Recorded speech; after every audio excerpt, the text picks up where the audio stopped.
Chapter 10. Naming Stuff. All of us skipped back to our seats. Principal walked to the front of the room, and he saw our thankful list on the board. We had added more stuff on Tuesday afternoon, so now it was 20 whole items long. Principal read that list out loud. He had added cookies, but not the coconut kind, Jose's remote control, lightning bugs, the big box of 64 crayons, penguins, Lenny's washcloth puppet, whipped cream that Roger accidentally squirted in his mouth before school, nasal spray, and the Cartoon Network. After he finished reading, Principal smiled real big. "Boys and girls, this is the most honest list we have ever had in a school contest," he said. "Thank you for telling us what children are really thankful for." Lenny turned around and looked at May. Then he did a big smirk. "Nipsey Doodles rule," he said. May turned his head back around. Just then we heard feet in the hallway, and yay, yay, hooray! Our favorite janitor came through the door. "Gus Valany! It's Gus Valany!" I shouted real thrilled. Gus Valany is the nicest janitor in the whole entire world. He was pushing a cart with a table and folding chairs on it. I jumped up so he could see me. "Gus Valany, it's me, Junie B. Jones," I yelled. "Did you hear me? Did you hear we won the thankful contest? Did you see the big blue ribbon on our door?" I hurried to the front of the room. "What do you have there, Gus Valany? Is that folding chairs for our feast today? 'Cause maybe I could help you with them." Gus Valany did a chuckle at me. "Well, Junie B. Jones, don't you look nice today?" he said. "You're all dressed up like a pilgrim girl." I nodded. "Yes, I know," I said. "At first, I did not want to be a pilgrim girl, and so me and Mother had a tussle behind the trash can.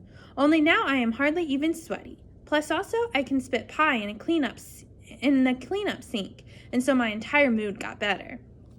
Gus Valany looked confused at me. Principal looked confused too. Mr. Scary walked me back to my seat, and he said for me to please stay put. After that, Principal held Gus Valany and Mr. Scary set up the tables and chairs. And wait till you hear this. All of our guests had signed up to bring the feast food, so room 1 didn't have to make a thing. I tapped on my friend Herbert. "What kind of food is your mother bringing?" I asked. My mother and my Grandma Miller are bringing cranberry jelly." Herbert turned around.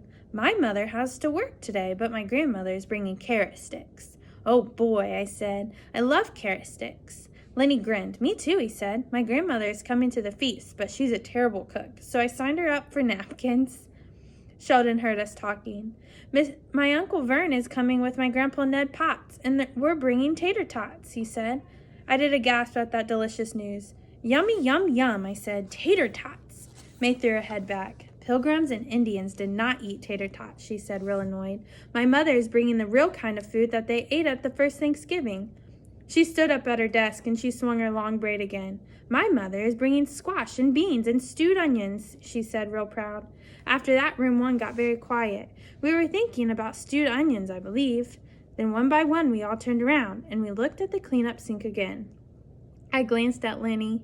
"That sink is going to get a real workout today," I said. Just then we heard footsteps in the hall, and yippee, yippee! Our first Thanksgiving guest was here. It was Lucille's Richie Nana, and she brought her real actual chef guy with her. The chef was wearing a tall white hat and a long apron. It was all the way to his knees. The chef was wearing a tall white hat and a long apron, and was all the way up to his knees, almost. Also, he was carrying a giant silver tray with a shiny lid on top. He put the tray on the feast table and he pulled off the lid. And wowie, wow, wow, it was the giantest turkey I've ever saw. We ran to the table. "Whoa," said Roger. "How much does that big boy weigh?" "How much did it cost?" said Lenny. "Can I have the drumstick?" asked Herb. "What's his name?" said Sheldon. The Richie Nana started to sputter. Oh dear. Well, let's see. I didn't really shop for it myself, so I don't know what it weighs or what it costs, and I don't think it has a name," she said. She raised her eyebrows at the chef guy. "Does it?" she asked. I thought for a second, and then I clapped my hands. "I've got an idea. Let's name him Mr. Turkey Pants," I said. Then I laughed, and all of room 1 laughed too. Names are always funnier if you add the word pants on the end of them. Mr. Grandpa Frank Miller taught me that lesson. Just then another guest came through the door. It was Herbert's grandmother, and she had a big white bowl full of carrot sticks. "Whoa, that is a lot of carrot sticks, madam," I said. Sheldon looked at me and grinned. "What's their name, Junie B?" he asked. I thought again. Their name is Mr. Crunchy Pants, I said. After that, all of us laughed even more. Mr. Scary said go back to our seats. "Boys and girls, I know it's fun to have our families at our Thanksgiving feast today, but we need to be on our best behavior for them, remember?" His eyes zoomed in on me. "And Junie B, I'm pretty sure we're finished naming the food, okay?" I did a salute. "Aye, aye, Captain," I said. "I am a hoot." Just then I turned my head and I saw my mother come in with Grandma Helen Miller, and yippee, my Grandpa Frank Miller came too. They put a big bowl of jelly cranberry jelly on the table. "Hey, look, it's Mr. Jigglepants," I shouted. Mr. Scary did a frown at me. Mother and Grandma Miller frowned too. Grandpa laughed real loud. Then Grandpa poked him with her elbow. I slid way down in my chair. "Oops," I said. "Sorry." Then I covered my mouth with my hand, and I didn't name food for the rest of the day. If you are ready for Chapter 11, you may click on it for Chapter 11, The Feast.